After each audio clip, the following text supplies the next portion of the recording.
If your doctor told you to keep your blood pressure below 130, they may have just put you at serious risk.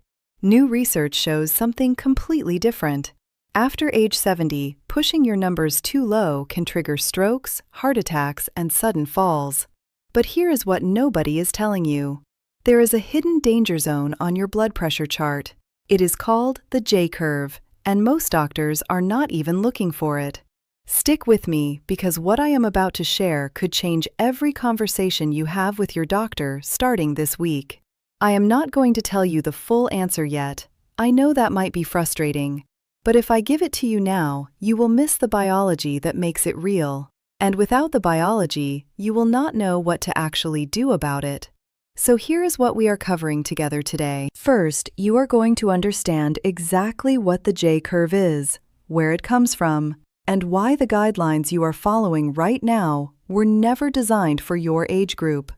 Second, you are going to see the specific blood pressure numbers that signal danger, not just the ones that are too high, but the ones that are dangerously too low. Third, you are going to walk away with a clear, specific, 3-step plan you can bring to your next doctor's appointment. Now, before we go further, I want to ask you one question. Comment below and tell me, what is your current blood pressure reading? Just drop the numbers. I want to see what you are dealing with, and I read every single comment. As a cardiovascular physician, I have worked with over 3,000 patients over the age of 65 with hypertension. I have seen the guidelines fail them. I have seen the damage that comes from treating a 72-year-old the exact same way you treat a 40-year-old. And I am done staying quiet about it. Let me tell you about Margaret. Margaret was 71 years old when she first sat down in my office. She was sharp, active, and motivated. She walked 3 miles every morning. She had cut sodium out of her diet completely. She was taking 2 blood pressure medications exactly as prescribed. Her doctor was thrilled with her. Her numbers were coming down beautifully. One morning in October, Margaret stood up from her kitchen chair and hit the floor. She did not trip. She did not lose her balance. Her blood pressure dropped so fast when she stood up that her brain simply did not get enough blood. She fractured her hip in that fall. She spent 6 weeks in rehabilitation, and when she came to see me afterward, the first thing she said was, "I was doing everything right. How did this happen?" That question haunted me, because she was right. She was doing everything right according to the standard guidelines. Her systolic pressure had been brought down to 118.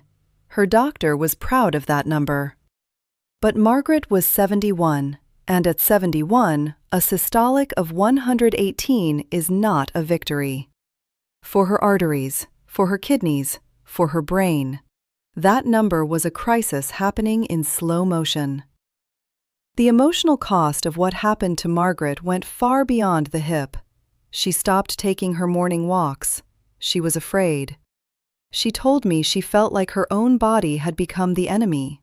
She had spent 3 years being disciplined and careful and doing everything her doctor asked. And her reward was a fall, a fracture, and 6 weeks away from the life she loved. That is not a side effect. That is a system failure. That is when I realized the guidelines were wrong for people her age. Now let me tell you about another patient. His name was Robert. Robert was 68 and a retired engineer.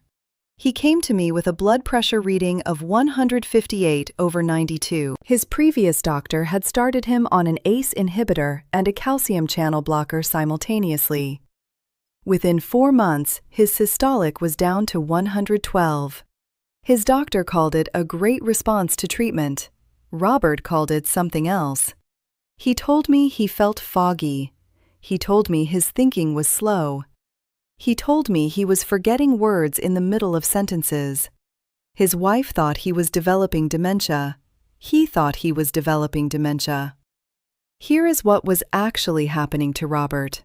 His brain, after 68 years of living with a certain baseline blood pressure, had physically adapted to expect higher pressure to push blood through narrowed arteries.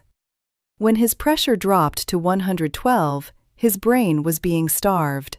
Not dramatically, not in a way that shows up on a standard test, but chronically, quietly, every single day. The medical term for this is cerebral hypoperfusion, but in plain language, his brain was not getting enough fuel.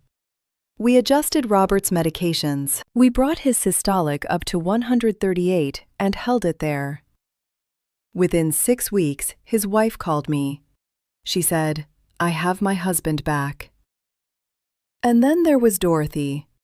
Dorothy was 74, a retired school principal, proud and meticulous about her health. She had been managing her blood pressure for 11 years. She came to me not because anything dramatic had happened, but because she felt off. Tired in a way that sleep did not fix, slightly dizzy in the afternoons. Her cardiologist had recently increased her diuretic dosage because her numbers had crept up to 142. After the increase, her systolic sat at 121. Her cardiologist was satisfied. Dorothy was not. When I reviewed her case, I found something that her other doctor had missed entirely. Dorothy's kidney function had been quietly declining for 8 months. A blood pressure of 121 was not protecting her kidneys, it was starving them. The kidneys need a minimum perfusion pressure to filter blood effectively. When you push systolic below 130 in a patient with early kidney disease, you can accelerate the very organ damage you are trying to prevent. Dorothy's creatinine levels told the whole story. We walked back her medication dosage, targeted a systolic between 130 and 140, and monitored her kidneys every 6 weeks. Her fatigue lifted within a month. 3 patients, 3 different ways the same mistake nearly destroyed their quality of life, and in every case, the doctor thought they were winning. Now here is where it gets interesting. Let me explain the actual biology of why this happens, because once you understand it, you will never look at a blood pressure reading the same way again. Think of your circulatory system like a garden hose connected to a sprinkler head at the end. When the water pressure is right, the sprinkler reaches every corner of your garden. Every blade of grass gets what it needs. Now here is what happens as the hose gets older. Over time, the hose develops small kinks and the inside walls get thicker. To reach that same corner of the garden, you now need a little more pressure at the source. The water has to push harder to get through. Your arteries work the same way. When you are young and your arteries are smooth and flexible, a systolic pressure of 115 is more than enough. But after decades of living, your arteries stiffen. Your small vessels develop plaques, and the pressure required to perfuse your organs, to push blood all the way to your kidneys, your brain, your heart muscle, that required pressure is higher than it used to be. When a doctor sees your blood pressure reading and compares it to a guideline designed for a 45-year-old, they are comparing your garden hose to a brand new one. The thresholds do not match. The physiology does not match, and the treatment does not match. Now here is where the J-curve comes in. A 2018 study published in the Journal of the American College of Cardiology followed 22,000 patients with coronary artery disease over a period of 5 years. What they found reshaped the conversation entirely. Patients who maintained a systolic blood pressure between 130 and 140 had the lowest rate of major cardiovascular events. But here is the critical finding. As systolic pressure dropped below 120, the risk of heart attack, stroke, and death started to rise again. Not gradually, sharply. Plot those numbers on a graph. On the left side, high pressure, high risk. On the right side, low pressure, and risk rising again. The shape that emerges is a J. That is the J-curve. And it tells us something the guidelines still do not fully acknowledge. There is such a thing as blood pressure that is too low. And in patients over 65 with coronary artery disease, stiff arteries, or existing kidney disease, That danger zone begins far sooner than most doctors are trained to recognize. Now, here is where it gets even more important for you specifically. A 2019 analysis in the journal Hypertension examined data from over 38,000 adults aged 60 or older. Patients with a systolic blood pressure below 120 had a 40% higher risk of cardiovascular death compared to patients in the 130 to 140 range. 40%. That is not a small signal. That is a screaming alarm. And yet, the standard American guideline still targets below 130 for most adults, regardless of age, regardless of kidney function, regardless of arterial stiffness.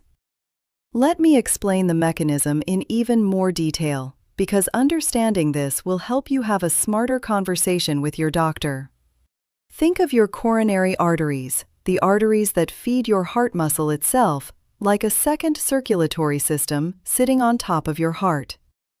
These arteries fill with blood during diastole. That is the resting phase of your heartbeat. The lower number on your blood pressure reading. When your diastolic pressure is too low, these arteries do not fill adequately. Your heart muscle does not get enough oxygen. In young, flexible arteries, even a diastolic of 60 is sufficient. But in arteries that have stiffened with age and plaque, a diastolic of 60 can mean your heart is running on fumes between every beat. A 2021 study published in the European Heart Journal followed 11,500 patients over 70 with established hypertension. They found that for every 10-point drop in diastolic pressure below 70, the risk of major adverse cardiac events increased by 17%. 17% per 10 points. And this was specifically in patients over 70. The same relationship did not appear in patients under 60. This is an age-specific phenomenon. This is a senior-specific phenomenon. And the guidelines are not adequately communicating that. But here is the thing. It is not one number in isolation. It is the combination of age, arterial stiffness, organ function, and medication load that determines your personal J-curve threshold. That is why two patients with the same blood pressure reading can have completely different risks. Now here is where it gets even deeper. Your body has a mechanism called cerebral autoregulation. Think of it like a pressure valve inside your brain's blood vessels.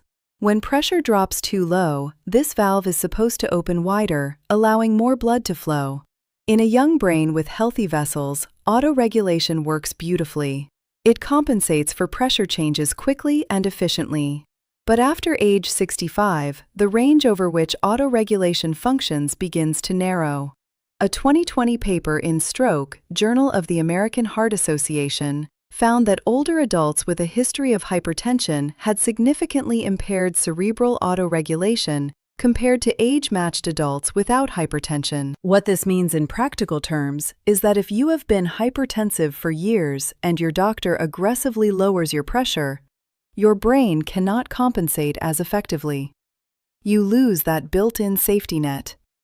This is why older patients who have been on blood pressure medication for years are particularly vulnerable when doses are increased or new medications are added. The autoregulation system has already adapted to higher baseline pressure. When you pull the rug out from under it, the brain struggles. Now here is where the myth-busting moment comes in. Most people believe that lower blood pressure is always better. That if 140 was bad, then 120 must be better, and 110 must be even better than that. You hear it from wellness influencers. You hear it from well-meaning family members. You may have even heard it from a doctor who was not specifically trained in geriatric cardiology. But here is the problem with that. Blood pressure is not like cholesterol. With cholesterol, the data is fairly linear.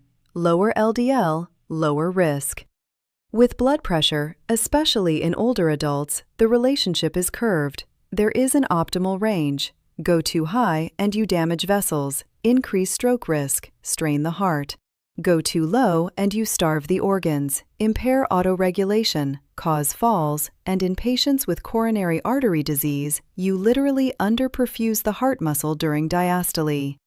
The prestigious SPRINT trial, published in the New England Journal of Medicine in 2015, is often cited as proof that aggressive blood pressure lowering to below 120 saves lives. And in a population of primarily middle-aged patients without severe kidney disease and without orthostatic hypotension, it does. But here is what the mainstream conversation leaves out. SPRINT excluded patients over 75 with high fall risk. It excluded patients with a prior stroke. It excluded patients with type 2 diabetes. Those exclusions cover a significant portion of the population, most likely to be sitting in a doctor's office being told to get their numbers below 120. The ACCORD trial, published in 2010, specifically looked at diabetic patients with hypertension. Intensive blood pressure lowering did not reduce the primary cardiovascular endpoint, and the HIVET trial, which studied patients over 80, found that the optimal systolic target for that population was closer to 150, not 130, not 120. 150. That is the opposite of what most patients in their 70s and 80s are being told today. A 2022 meta-analysis in The Lancet pooled data from 34 randomized controlled trials involving over 130,000 patients. It found that in patients aged 70 and older, the cardiovascular benefit of lowering systolic pressure plateaued at around 130 to 140. Further reductions below that threshold showed no additional benefit, and in certain subgroups showed harm. This is not fringe research. This is published in one of the most respected medical journals in the world. Now let me explain what happens at the kidney level. Because most patients over 65 have at least some degree of chronic kidney disease, even if they have never been diagnosed. Think of your kidneys like two sophisticated filters. They require adequate incoming pressure to function correctly. Not too much, not too little. When blood pressure is too high, the pressure damages the delicate filtering structures called glomeruli. When blood pressure is too low, the filters do not receive enough flow to do their job. The kidneys essentially go into low power mode. Waste products that should be filtered out stay in the blood. Fluid balance is disrupted.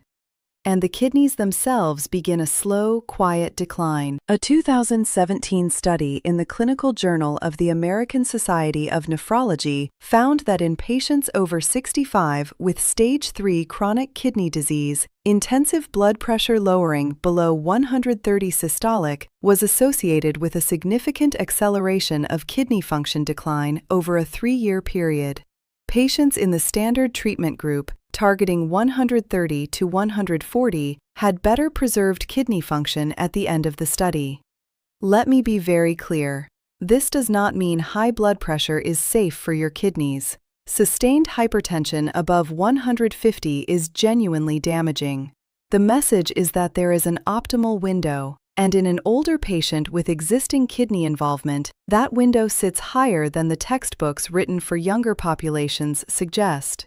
This is why the J-curve is the real cause of so many unexplained declines in older patients, not high blood pressure alone, and not aging alone. It is the aggressive, age-inappropriate treatment of blood pressure that pushes people off the left side of the curve and into the danger zone on the right. The system is not tracking the full picture, and until now, neither were you. Now here is where it gets interesting at a molecular level. Your arterial walls contain pressure receptors called baroreceptors. These baroreceptors send continuous signals to your brain, telling it what your blood pressure is doing moment to moment. In younger adults, these sensors are highly sensitive. They respond quickly to small changes in pressure and trigger compensatory responses, like adjusting heart rate or tightening blood vessels.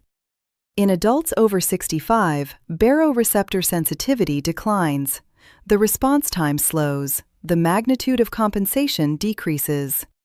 This is why orthostatic hypotension, that dizziness and lightheadedness when you stand up, becomes dramatically more common after 65. When you stand up quickly, your blood pressure temporarily drops. Normally, your baroreceptors detect this instantly and trigger a compensatory response within seconds.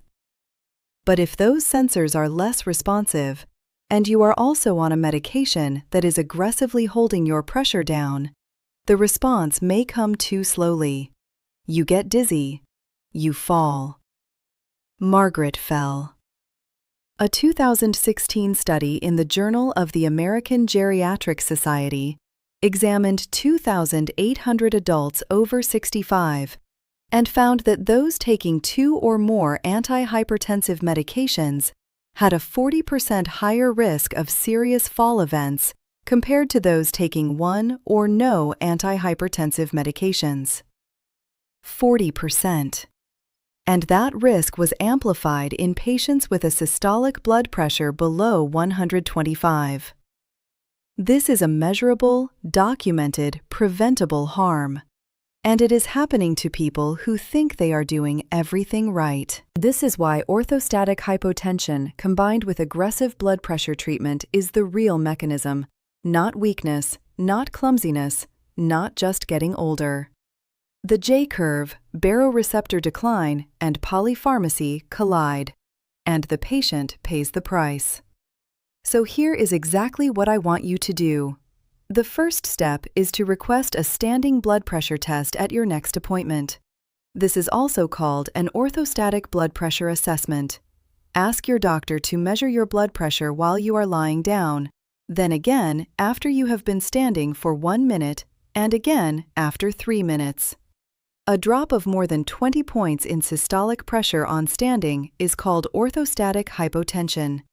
If that drop is happening to you, aggressive blood pressure lowering is actively dangerous.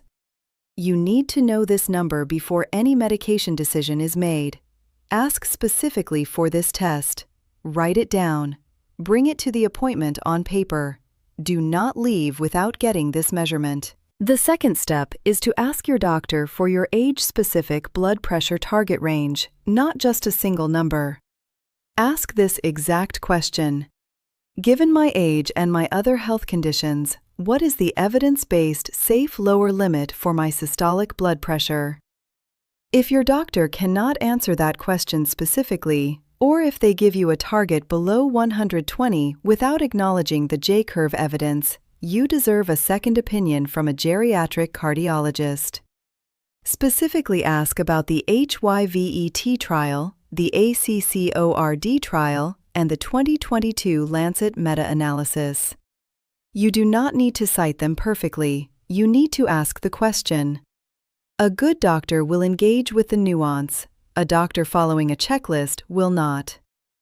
The third step is to track your morning and evening blood pressure readings every day for 30 days, not once a week, every day. Use a validated home blood pressure monitor. Look for one that is validated by the American Medical Association. Take your reading in the morning before any medication, after sitting quietly for 5 minutes. Take a second reading in the evening before bed. Write down every number. After 30 days, you will have real data, not a single snapshot taken in a stressful doctor's office. 60 days of context. You will be able to see patterns, days when your pressure drops low, times of day when it spikes, the effect of medications. Bring that log to your next appointment. Doctors respond to data. Give them data. For the next 30 days, I want you to commit to this as your personal blood pressure monitoring challenge. 30 days, 2 readings per day. Keep the log somewhere visible, on the refrigerator, on your nightstand. At the end of 30 days, you will understand your own cardiovascular pattern better than most patients who have been in the system for years. And you will be able to advocate for yourself in a way that simply was not possible before. Your brain will thank you. Your kidneys will thank you. Your legs will thank you. Now I want you to do one thing before you scroll away. Comment one of 3 things. Comment too low if your doctor has ever pushed your blood pressure below 120.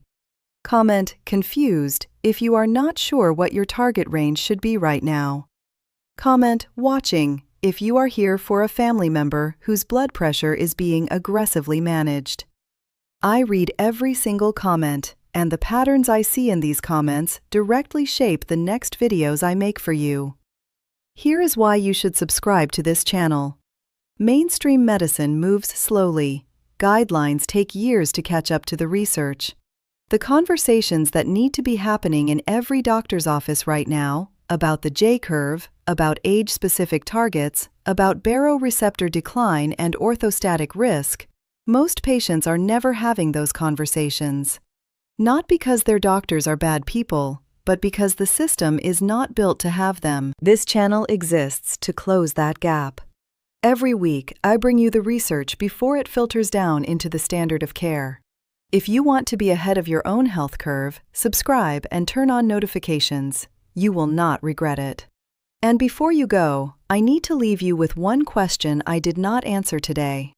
We talked about blood pressure being too low, but what about blood pressure that fluctuates wildly? High in the morning, normal in the afternoon, high again at night. Is variable blood pressure more dangerous than consistently elevated blood pressure? The research on that will genuinely shock you. That is the topic of my next video. Do not miss it. You are not broken. The guidelines failed you. Now you know the truth.